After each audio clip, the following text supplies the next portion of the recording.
এক যে ছিল চন্দনাসে, থাকতো ঝোলা খাঁচায়। খাঁচা খোলা দেখলেও সে পালিয়ে যেতে না চায়, পাখি চন্দনারে। চুপি চুপি বেরিয়ে আসে, টিপে টিপে হাঁটে।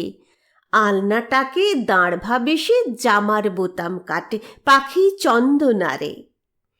দাঁড় ভেবে সে বসবে গিয়ে গিন্নি মায়ের কাঁধে। তিনিও ঘোরেন, সেও ঘোরে, পরম আহ্লাদে, পাখি চন্দনারে। উড়ে গিয়ে বসার ঠাঁই বারান্দারি থাম। খাবার নিয়ে সাধতে হবে, নামরে বাছা নাম, পাখি চন্দনারে। একদিন সে গেল উড়ে দৃষ্টির আড়ালে। ডাক শুনে তার ঠাউর করি কদম গাছের ডালে, পাখি চন্দনারে। ভেবেছিলুম ফিরবে না সে, এলো ফিরে সাঁঝে। খাঁচাটিতে শোবার আরাম, চেনা লোকের মাঝে, পাখি চন্দনারে।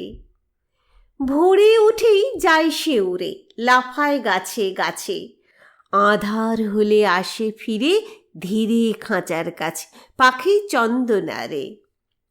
হঠাৎ এলো ঝড় ঘনিয়ে, বৃষ্টি এলো চেপে। গাছগুলো সব মাতাল হয়ে তুলতে থাকে ক্ষেপে, আহা চন্দনারে। কোথায় পাখি, কোথায় পাখি, মিথ্যেই ডাক ছাড়া। পাখি কিন্তু একটিবারও দিল না কো সাড়া, আহা চন্দনারে। বৃষ্টি পড়ে, বৃষ্টি ধরে, রাত্রি হলো কাবার। খাঁচার ভিতর রইল পড়ে সাঁঝের বেলার খাবার, আহা চন্দনারে। বুল্লা আমার প্রাচীন ভৃত্য, নিত্য ওঠে ভোরে।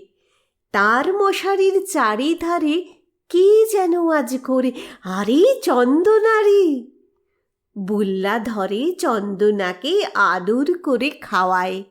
খাবে কি সে, ক্রমেই যেন নেতিয়ে পড়ে দাওয়ায়, আহা চন্দনারে।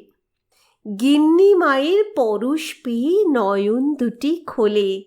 শেষবার সে ঘুমিয়ে পড়ে জয়া দিদির কোলে, আহা চন্দনারে।